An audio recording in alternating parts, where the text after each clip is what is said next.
इस फिल्म को देखने के बाद में लगता है कि गलती डायरेक्टर की नहीं है, गलती जनता की है कि उनको देखना ही फैंटेसी और गालियां और गोर है। और Vishal Bhardwaj who is otherwise an excellent director, but उनको अपनी मूवी मेकिंग में जब कस वर्ड्स और गोर डालने पड़े, दैट मीन्स कि जनता को जो दिखाना है, जो डायरेक्टर जनता को दिखाना चाहता है, उसके लिए मसाला डाला जा रहा है, और वो भी केमिकल्स के साथ। मेरा नाम है अनुराग, आप देख रहे हैं ATMM। हम स्पॉयलर्स नहीं देते और रेटिंग से दूर रहते हैं क्योंकि क्रिएटिविटी एक सब्जेक्टिव टॉपिक है।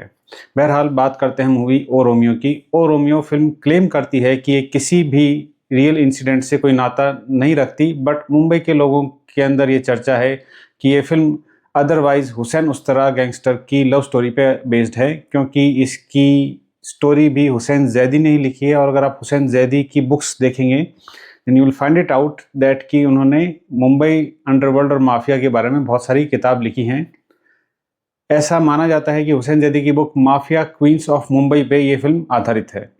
My problem with this movie is that it starts with and ends with cuss words and gore, and जिस चीज़ को अवॉइड किया जा सकता था। जब विशाल भारद्वाज की वेल डायरेक्टेड मूवीज मकबूल और मकड़ी बॉक्स ऑफिस पे नहीं चलती हैं, तो उन्होंने ओमकारा बनाई, जो ज़्यादा डार्क थी, और गालियां बोलने के बाद में लंगड़ा त्यागी के रोल के लिए सैफ अली खान को तालियां मिलती हैं, और कुछ साल बाद में पद्म अवार्ड मिलता है भारत सरकार की तरफ से, which also includes in description the role he played in Omkara. और उनकी कमी ने वापस एक अदरवाइज, चूंकि डार्क है मूवी लेकिन कसवर्ड्स नहीं है, तो वो फिल्म फ्लॉप हो जाती है। वहीं हैदर अपने कंट्रोवर्शियल बैकग्राउंड की वजह से चल जाती है। सो ऑल इन ऑल बात यह है कि विशाल भारद्वाज को ये लगता है कि अगर उनको फिल्म को बेचना है, जनता को दिखाना है, then controversy is the ingredient. तो कंट्रोवर्सी और गोर और गालियों से भरी स्क्रिप्ट के साथ विशाल भारद्वाज पेश करते हैं ओ रोमियो, जो तड़के की वजह से अपने मूल इंग्रेडिएंट्स को कहीं खो देती है और ओवरकुक्ड लगने लग जाती है, और इनफैक्ट लगता ही नहीं है कि विशाल भारद्वाज की मूवी है। ऑन द अदर हैंड अगर आप कास्ट देखोगे तो cast is really good. Shahid Kapoor, Hussain Dalal, Nana Patekar, Farida Jalal, तृप्ति डिमरी, अरुणा ईरानी, दिशा पाटली, विक्रांत मैसे, और एज जलाल अविनाश तिवारी एक गैंगस्टर का रोल प्ले करते हैं, जो कि इंडिया में तो रहते ही नहीं हैं। So that is the other part of story. बहरहाल Shahid Kapoor is really good, and उन्होंने अपने काम को विशाल भारद्वाज मूवी के अंदर, जैसे वो हर बार पोर्ट्रे करते हैं, बड़ी लगन से, बड़ी मेहनत से, ऑनेस्टली प्ले किया है। एक दो जगह आपको लगेगा कि आप हैदर दोबारा देख रहे हो, but stars are actually bound in their own mental creativity. So या अच्छा, अविनाश तिवारी का लुक अदरवाइज एक विलन जैसा दिखाने की कोशिश की है, लेकिन लुक के अंदर प्रॉब्लम क्या है कि that actually does not look like a gangster from 1995। वो ऐसा लगता है कि जैसे किसी पंजाबी सिंगर का उनको लुक दे दिया है, and that is one of my worry with the good actor like Avinash Tiwari. लोग बाग कहेंगे कि मिसकास्टेड है, मिसकास्टेड नहीं है, उनका गेटअप के ऊपर ध्यान नहीं दिया गया है। अनदर कास्ट वुड बी तृप्ति डिमरी, और तृप्ति डिमरी ने धड़क 2 के बाद में बहुत बेहतरीन परफॉर्मेंस दी है। शायद उनके इसके लिए उनको कोई नॉमिनेशन भी मिल जाए। Nana Patekar is good as always. उनका काम थोड़ा सा टाइम, उनका स्क्रीन टाइम थोड़ा सा कम है, थोड़े टाइम के लिए तो वो स्क्रीन से गायब भी हो जाते हैं, बट जितना भी किया है उन्होंने, उनको क्या बोलेंगे। Hussain Dalal is great, and he is great 2 times. So casting में ओवरऑल मुकेश छाबड़ा ने बहुत अच्छा काम किया है, and Mukesh Chhabra is otherwise a good casting director. उनको आप हर मूवी के अंदर उनका नाम कहीं ना कहीं, हर दूसरी मूवी के अंदर उनका नाम देख ही लेते हो, जो कि बिग बजट होती है। अब इस कास्ट से काफ़ी लोग सिर्फ अगर आप मूवी में देखोगे तो थोड़ी थोड़ी देर के लिए दिखाई देते हैं, बट एम्प्टी पॉइंट्स को भी रैंडम कैरेक्टर्स से फिल नहीं किया गया है। जैसे कि दिशा पाटनी का जो रोल है, तो दिशा पाटनी के रोल को एस्टेब्लिश करने की कोशिश की गई है, उनको 10-12 लाइनें दी हैं, बट माई प्रॉब्लम इसकी सिर्फ 10-12 लाइनें ही क्यों, मतलब she is now very type casted की आते हैं, एक डांस नंबर करते हैं, and then she goes out of the movie. होगी कोई गणित इनके पीछे, बट फिल्म पे दोबारा आते हैं। स्टोरी के मामले में ये फिल्म एक डिफरेंट रिवेंज ड्रामा है, जिसकी स्टोरी थोड़ी सी कॉम्प्लेक्स है, और स्क्रीन प्ले में फ्लैशबैक्स बहुत सारे हैं। विक्रांत मैसे आपको उस उनमें दिखाई देंगे। और वो जो पार्ट डायरेक्ट किया है जिसके अंदर स्टोरी का एस्टेब्लिशमेंट होता है और पूरा मतलब अगर आप स्टार्ट का सीक्वेंस छोड़ दो और क्लाइमैक्स और क्राइसिस सीक्वेंस छोड़ दो तो आपको लगेगा कि yes this is a Vishal Bhardwaj movie with some extra songs added on it.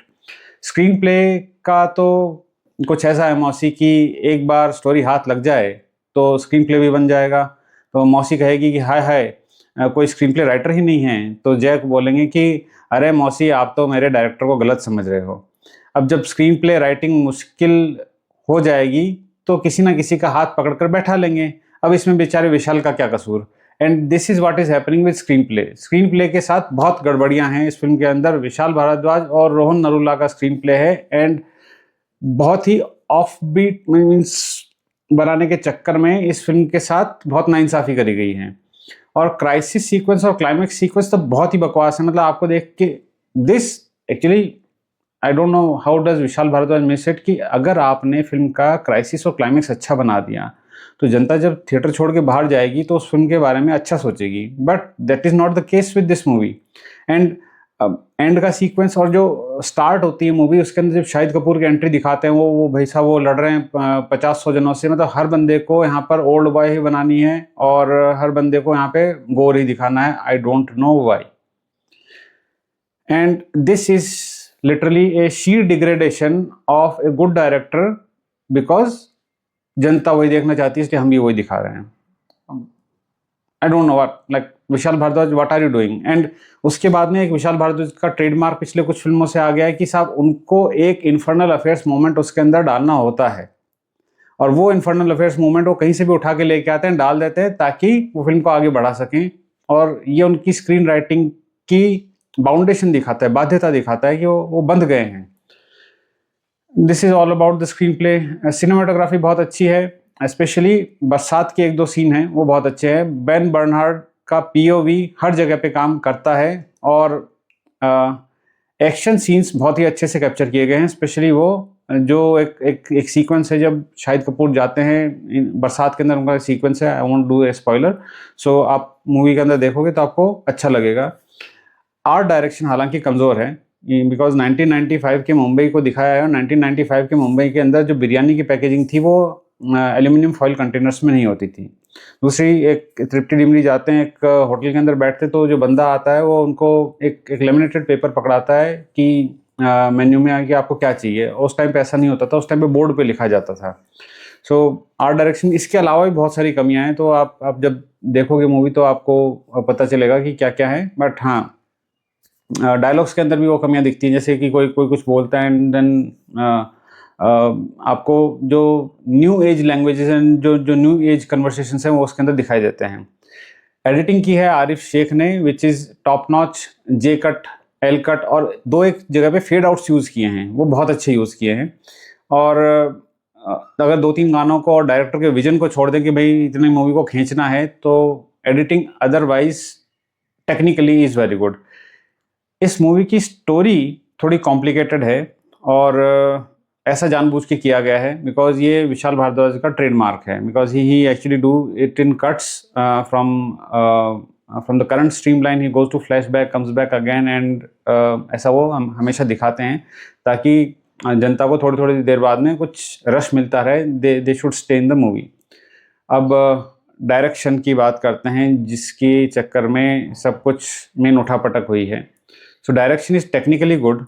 विशाल भारद्वाज का आपको इनपुट इसके अंदर देखने को मिलेगा। गाने सिर्फ फिल्म के लिए ही बनाए गए हैं और विशाल भारद्वाज ने ही बनाए हैं। गुलजार ने इसके बोल लिखे हैं तो आपको बहुत सारे गाने इसके याद नहीं रहेंगे जब आप थिएटर छोड़ के जाओगे या रेडियो के ऊपर भी ये गाने कम ही सुनाई देते हैं। So that is the overall view of the direction, but something I am literally terrified by the theming of the movies nowadays कि वो विलन को इतना पावरफुल और रूथलेस दिखाते हैं कि वो कुछ भी कर सकता है। एक सीन है जहाँ पर कि विलन एक कॉमन वर्कर को पीट कर मार डालता है and that is actually glorified out of the rage. But what that depicts is कि पैसा और पावर है तो आप कुछ भी कर सकते हैं and that makes the world plutocratic. And Vishal Bhardwaj से ये एक्सपेक्टेड नहीं था। दिस कंपाइल्स टू कि ये एक average one time watch movie है जो एक्शन लवर्स को शायद पसंद आ जाएगी. It has nothing to do with romance as such. मैं होता तो इस मूवी के 2 कट बनाता. एक तो जो विशाल भारद्वाज ने थिएटर्स में दिखाया था वो, जिसको कि आप बाद में कभी भी रिलीज़ कर सकते हो, और एक वो जिसके अंदर की गाने कम हैं, काम-काम की बात है, इधर-उधर के सीन्स नहीं हैं.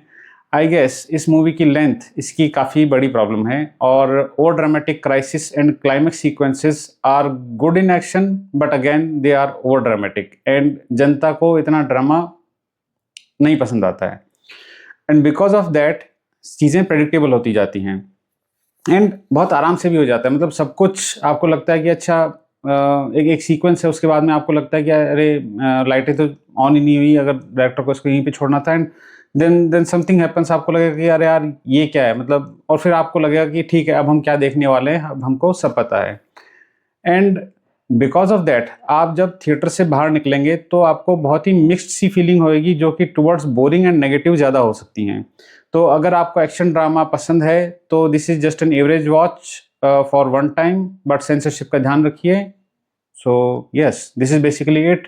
ये था हमारा रिव्यू. अगर आपको ये मूवी रिव्यू पसंद आया है तो इस वीडियो को शेयर कीजिए, और चाहे तो आप चैनल को सब्सक्राइब कर सकते हैं. This will give us motivation to bring you more videos. पिछले कुछ दिनों से मैं कुछ वीडियोस नहीं बना पाया था. I am sorry about this because there was a technical trouble at my end for editing. So now probably it has resolved. So yes, stay tuned. मिलते हैं आपसे अगले रिव्यू में. अडियोस.